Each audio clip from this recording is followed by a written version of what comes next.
Hola, estamos en nuestro lab, vamos a compartir unos minutitos sobre qué fue la experiencia en Alemania, estando con líderes de Alemania, México, Sudáfrica e India, para quienes habían dicho que querían video porque no están en Monterrey, y también me di cuenta que gente que me sigue no habla inglés, entonces también es una buena oportunidad para quienes no están en ese entorno. Y pues estuve en Alemania por una semana con una red de liderazgo que se llama Educación para el Desarrollo Sustentable, y fueron 5 representantes de cada país, 5 de México, 5 de Alemania, 5 de Sudáfrica y 5 de India. Y el factor común era que eran jóvenes profesionales que estaban haciendo algo muy chingón para cambiar el mundo. Y jóvenes profesionales, la más joven tenía 21 años, por ejemplo, o 22, era mexicana, ingeniera en química sustentable. Y había alguien ya más maduro de Sudáfrica, y él creo que trabajaba para el Departamento de Medio Ambiente. Entonces la idea fue provocar una convivencia por una semana entre diferentes líderes y constituir una red entre nosotras y nosotros de liderazgo. Al inicio como que no sabíamos a qué íbamos, pensábamos que nos iban a dar, como yo que soy mucho más de conceptos, así como me iban a dar una clase de qué es desarrollo sustentable, cuáles son los debates, cuáles son los conceptos, qué se está haciendo ahorita a nivel internacional, pero se centró mucho más en el liderazgo de las personas. Actualmente hay varias iniciativas que ya no se preocupan tanto por las organizaciones, sino se preocupan por nutrir el liderazgo de alguien, sabiendo el potencial que tiene esa persona para llegar a otras personas. Entonces había liderazgos bien interesantes mexicanos. Estaba Memo, que él es de Colima y tiene una historia de vida bastante particular y muy rica, y lo que era muy esperanzador es que el perfil de Memo sería de los perfiles que generalmente no entran en estos programas. Entonces ver que esos programas ya llegan a esos perfiles es muy esperanzador desde la perspectiva incluyente. Memo nos compartió su historia. Su nombre artístico es Memo Huertos, y lo que hace son huertos orgánicos en Colima, y tiene un proyecto que se llama La Escuelita de Memo. Lo que hace es enseñar a cultivar a través de formas orgánicas, hasta donde entiendo. Está otra chica que se llama Saraí, que ella es ingeniera en química ambiental, algo así, o sustentabilidad, y ella trabaja en la universidad, bueno, estudia todavía, es estudiante, y lo que quiere hacer es un programa de concientización hacia la zona del Bajío, porque ahorita está creciendo mucho porque está llegando toda la zona automotriz. Entonces también con toda la industrialización pues llegan nuevos retos ambientales. Entonces ella quiere concientizar a esos chavos y chavas que van a empezar a trabajar como qué es lo que deberían hacer para disminuir el impacto ambiental. Hay otra chava que es una adoptada española, mexicana, que ya lleva 7 años aquí, pues ya es nuestra aliada. Ella se llama Montse, y su proyecto es la conservación de los changuitos en diferentes estados de México. Entonces lo que hace es como un ejercicio con niños y niñas de primaria, de empezar a través del dibujo, concientizarles, pues saber si saben de dónde son los monos, qué comen, etc. Y dice que es súper interesante, mucho de lo que las y los niños saben de los monos no es de su realidad, es de la realidad que ven pues en la tele, aunque ellos vivan en una zona donde los monos están habitados. Entonces creo que ella me comentaba algo de que hay gente que cree que los monos comen bananas, y pues no. y si la gente cree eso y a lo mejor se los da, pues puede estarles provocando algún malestar. Está también Anaí de Morelos, y ella tiene un proyecto de escuelas como que combina diferentes modelos educativos ya fuera del aula y más como en conciencia con la vida. Y pues estaba yo por medio de Reto 4000, que fue de las coladas en cuanto a género, que no estoy tan enraizada en el tema de sustentabilidad, pero como Reto 4000 te enseña a ser consumidora y emprendedora desde un código de ética, de qué es lo que yo nunca haría como emprendedora, de vender cosas que no están buenas, etcétera. También como emprendedora, qué es lo que nunca harías en torno al medio ambiente. Especialmente porque las mujeres empiezan a emprender en negocios, por ejemplo, de uñas, de comida, y los de comida pues implican muchísimos desechables. El de uñas implica muchísima exposición a químicos que pueden ser dañinos tanto para ellas como para las clientas y las usuarias. También el consumo responsable, el dejar de consumir tantos plásticos. Y fue bien interesante porque había debates entre la comunidad, ¿no? La gente de India, súper interesante, Sudáfrica, siento yo un contexto súper ajeno al mexicano, de eso que yo no sé, en la escuela vimos como Nelson Mandela y algo súper lejano, y de pronto tenerlas ahí y escuchar su versión, ¿no? Una de ellas, Cindy, tenía una postura muy crítica sobre el liderazgo de Nelson Mandela, que jamás me hubiera imaginado si no es porque alguien te la cuenta. Y ella no descalificaba el liderazgo de Nelson Mandela, pero decía, había otros líderes, 17 creo que me dijo, mucho más revolucionarios, mucho más aguerridos, menos, como querían ceder menos, pero eran más amenazantes. Entonces Nelson Mandela, el liderazgo no era tan amenazante y por eso logró como conciliar partes. Entonces jamás había escuchado yo esa versión. Me contó sobre el conflicto que hay de las reservas naturales y cómo esto implica el desplazamiento de personas y cómo el que tú trabajes en una reserva natural pareciera que es, o la gente cree que es un trabajo de personas blancas y no es para personas de raza negra. Entonces todo ese contexto súper ajeno, pero por otro lado, ahorita le decía a Guasa, bien, de pronto ya éramos primas, ¿no? La primera noche ya íbamos caminando así agarraditas del brazo, nos quitábamos la comida, así, ay, tú dame de esto, como muy primas en torno a la convivencia. Y la gente de Alemania, aparte, gente con exposición a otros países latinos o africanos, entonces también pues también entraban en la convivencia. En el caso de India, tenían más proyectos de educación. Había uno de ellos que es para las primeras generaciones que van a la escuela. O sea, si tú eres la primera generación en tu familia que va a la escuela, pues eso te puede significar mucho reto emocional, porque eventualmente no tienes una red que te apoya para estar ahí. Entonces estas chavas lo que se dedican a hacer comunidad para las primeras personas que son la primera vez que van a la escuela. Había otra chica de India que creo que es una formación holística, tanto espiritual como emocional, como intelectual, creo que es a base de retiros, etc. Y algo que me pareció bien interesante es, por ejemplo, un chavo africano de Camerún, que él fue parte del equipo de Alemania porque lleva toda su vida hablando alemán y todo su ser ya es alemán. Y decía, es súper complicado, por ejemplo, dice, yo no haría el doctorado en francés, que es su idioma natal, porque se me hace más difícil hablarlo que el alemán, ¿no? Entonces, como también ciertas culturas pues ya te abrazan o tú también te moldeas. Y bueno, lo que éramos muy críticos era, estábamos en un programa de liderazgo de desarrollo sustentable, hospedadas y hospedados en el Hilton, ¿no? Entonces, de pronto había ciertas cosas como que tronaban y eso encadenaba como nuevas conversaciones. Algo que era bien interesante desde el punto de vista de inclusión es que había una agenda súper estricta, como tiempo alemán, ¿no? Pero pues tenías a toda la gente de India, de Sudáfrica, de México, que el tiempo puede ser bastante relativo y la agenda no se ajustaba, ¿no? Entonces ese tipo de cosas empezaban nuevos debates sobre qué es la inclusión. O sea, la inclusión es nada más alcanzar a gente que no llegaríamos, o es que también adaptamos las formas para sacar lo mejor de las conversaciones de las personas que están presentes.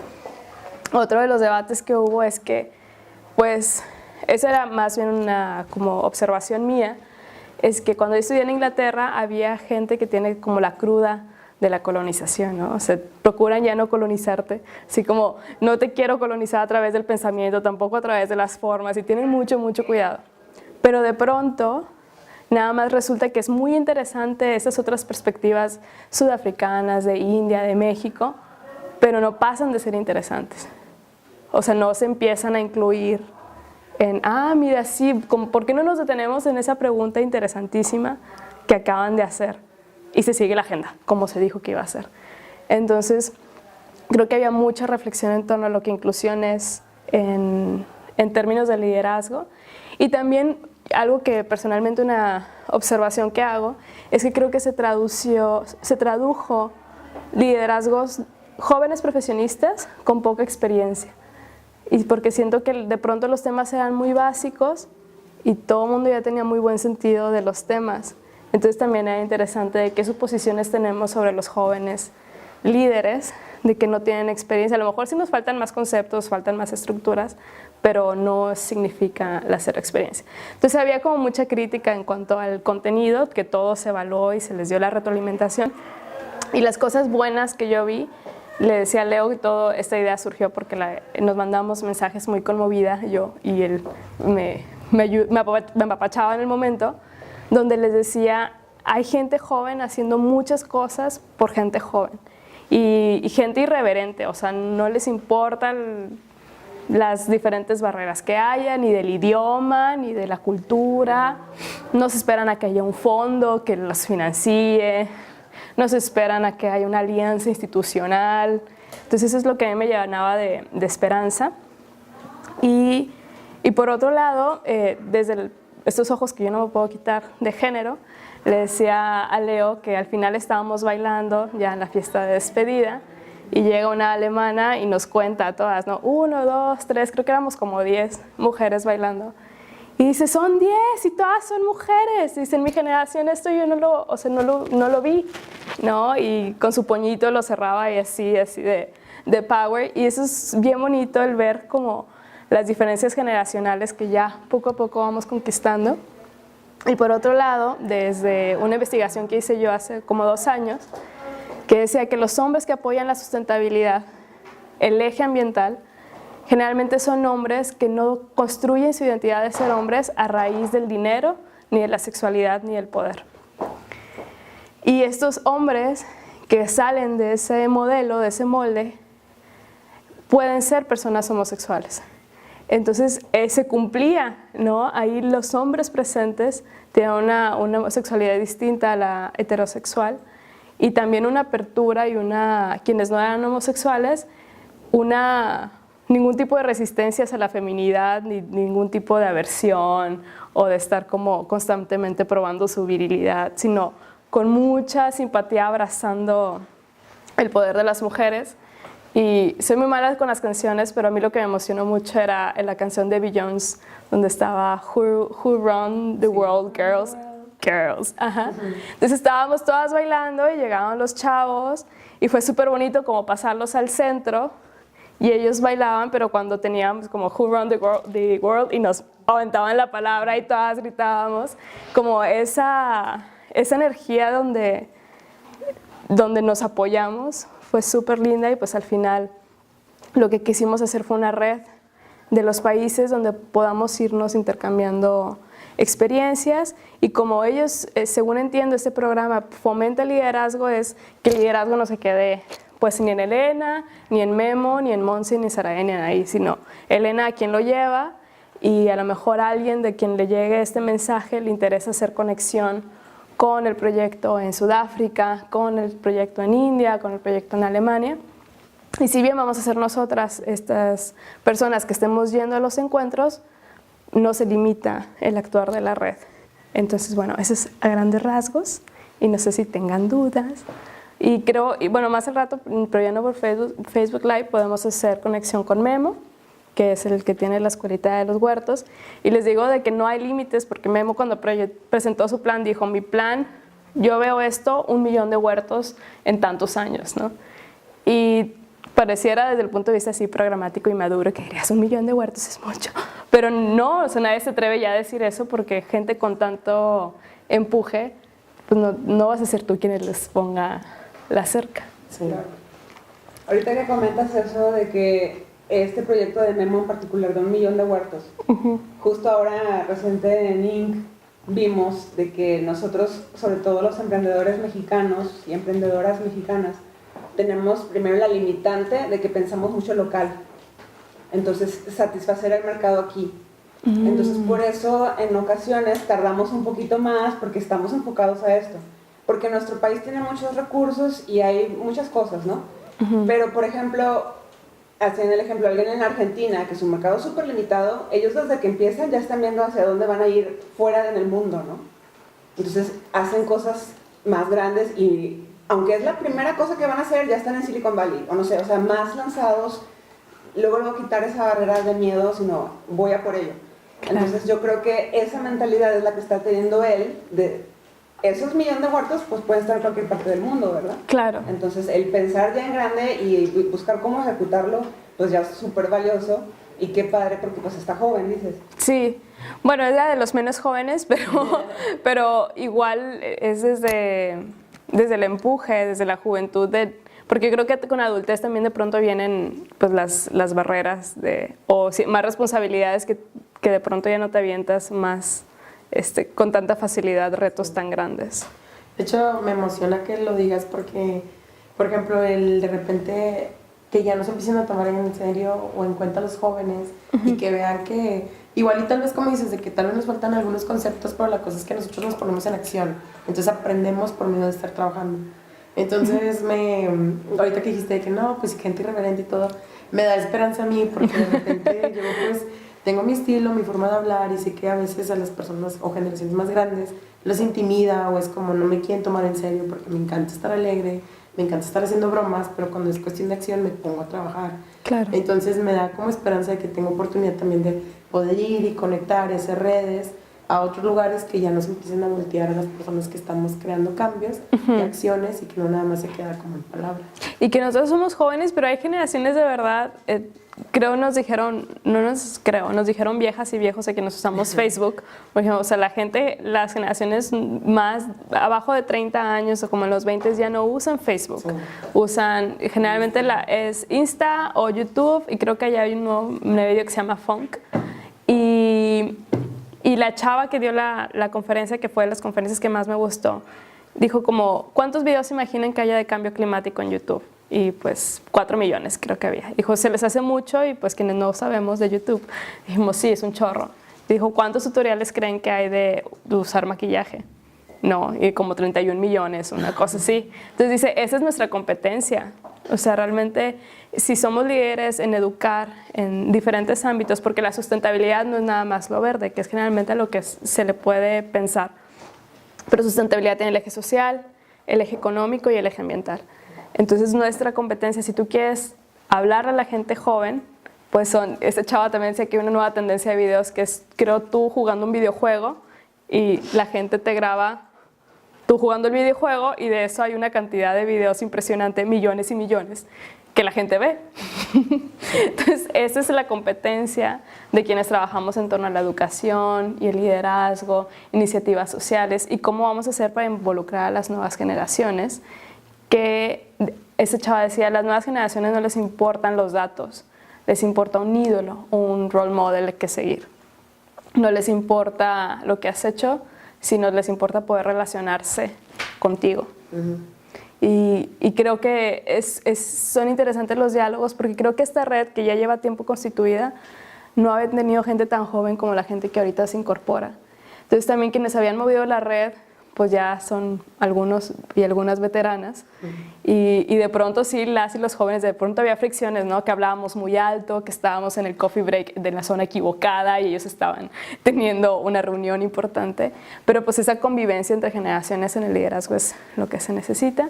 ¿Cómo checo aquí si hay dudas? Bueno, si hay dudas, no sé. De ahí deberían de salir los comentarios. Sí, estoy en live. Algo interesante que dijiste, yo me di cuenta hace mucho cuando tuve la oportunidad de Tabasco, de poder ir. Mezclamos a mujeres pues de arriba de 30 y chavitas de abajo de 20. Entonces muchas eran como, es que no, si hacemos equipos yo no quiero con así. Y yo dije, no, yo soy la maestra. Entonces las mezclé y estuvo bien interesante cómo fue que, por ejemplo, cuando estás más grandes que yo a tu edad yo ya hacía esto. O yo, de que, ay, es una niña, es una jovencita. Y cuando se juntaron y empezaron a hablar en el ejercicio de cerrar ciclos y se empezaron a escuchar, se dieron cuenta, ¿no? De cómo tienes 17 años y estás viviendo esto y cómo lo estás superando. Y ellas se quedan impactadas porque yo a tu edad, pues yo no viví eso. O sea, yo lo viví ahorita con mi divorcio y es lo que me duele. Y ahorita tú lo estás viviendo con tus papás y así. Entonces, estuvo muy padre como romper con esa barrera de, oye, juventud, o sea, todos tenemos el mismo corazón y el mismo cerebro en juventud, se podría decir, o en sabiduría. Entonces está como interesante también eso de ver cómo se van mezclando y se van cambiando las mentalidades. Sí, y también el tipo de perfiles al que queremos llegar, porque de pronto Si hay un debate, a ver, la gente que no ha ido a la escuela y que a lo mejor no ha sido adoctrinada a expresarse de cierta manera, que llega a liderar estos proyectos, pues puede ser incómoda para quienes han pasado por ese adoctrinamiento de cómo deben de comportarse. Y como líder te hace la pregunta si nada más quieres trabajar con personas adoctrinadas, porque pues la innovación creo que está por quienes no han estado en ese sistema, sí, o no han recibido como una educación así sistemática, como debes de pensar y debes de ser. Y también en cuanto a los perfiles, ¿no? A mí me ha tocado estar en comunidades de mujeres que no han tenido acceso a la educación y que también han sido mujeres muy dañadas socialmente, en términos familiares también, y pues traen un chorro de rabia. Y pues con ellas también hay que trabajar, o sea, no nada más con las que son súper, están en armonía y entendieron la vida, pues justo es con esos perfiles con quienes tenemos que trabajar, y el liderazgo debe ser adaptativo. Tengo una duda, perdón que te interrumpa. Por ejemplo, ahorita que comentas que lo que estaban trabajando es el liderazgo en toda esta variedad de entornos y de países, o sea, culturas. ¿Cómo llegan a un punto en el que esos liderazgos permeen y lleguen a todos y apliquen a todos? Porque no es lo mismo el liderazgo de nosotros los mexicanos o el liderazgo de alguien alemán, o alguien hindú. O sea, entonces, ¿quién modera o cómo se decide cómo es el apoyo o la guía en estos liderazgos para que realmente todos se sientan identificados y sí logren lo que quieren? El enfoque es tener una agenda global y una acción local. Y la acción local a través de líderes locales que conocen el contexto del liderazgo. Nosotras en Reto 4000, a una figura que recién descubrimos, le llamamos las embajadoras de Reto 4000, porque son embajadoras que conocen el contexto, que nosotras no conocemos y que nos guían en el contexto. Pero nos pasó uno en Tlaxcala que lo comparto con mucho cariño porque fue bien chistoso para mí, que estoy ajena al contexto, que me decían, es que si no hay comida no van a ir. Y yo, pero es que nosotras no vamos a dar comida porque nunca damos comida, no está en el presupuesto, es que no van a ir. Entonces ya después dimos comida y a alguien ajena, después le comentamos esto como a modo de, oye, súper curioso, y me dijo, no, efectivamente no iban a ir si no se ofrece comida. ¿No? Entonces una traducción, esto es en cuanto a las formas, ¿no? Pero también en cuanto a formas afectivas, hemos ido a lugares en el sur donde a lo mejor un liderazgo asertivo puede ser muy intimidante y no puedes decirles las cosas como se las decimos en el norte. Allá se las decimos, de hecho nos pasó una actividad, ¿no? En la tiendita, quienes hayan visto Reto 4000, le echamos montón a una de ellas y después sí tuvimos que contener como emocionalmente porque sí la apabullamos, de pronto se sintió muy agredida. Entonces creo que la respuesta es sí, la agenda global traducida a contextos locales, con líderes que entienden el contexto y que tienen una capacidad de responder al contexto, y aún así sin romantizar que yo por ser de México no necesariamente voy a entender el contexto donde vive Memo, el contexto donde vive Monse, ni viceversa. Algo que trabajamos en el liderazgo o ese punto en común fue entender que somos familia humana. Creo que ahí todo se conectó cuando entendimos que somos familia humana y que tenemos esta casa llamada Tierra y la habitamos y no va a haber otra. Entonces cuando entiendes eso, como que también te pone en contexto de, pues sí, a todas y a todos nos compete hacer algo desde donde estamos. Y creo que es ahí en lo que el programa tuvo éxito, que creó una familia. A lo mejor teníamos mucha crítica sobre el contenido y la crítica que teníamos las hicimos llegar. Pero yo creo donde el programa palomea es haber creado una familia. Al final todas y todos nos sentíamos hermanos, nos sentíamos hermanas, y ya con un pedacito y un bracito en Sudáfrica, con un bracito en India, un bracito en Alemania y un bracito en México. Y hoy pues todo el mundo así, hoy yo me enteré de una convocatoria de fondos, la paso, oigan, si alguien necesita traducción de tal cosa, aquí les dejo el contacto.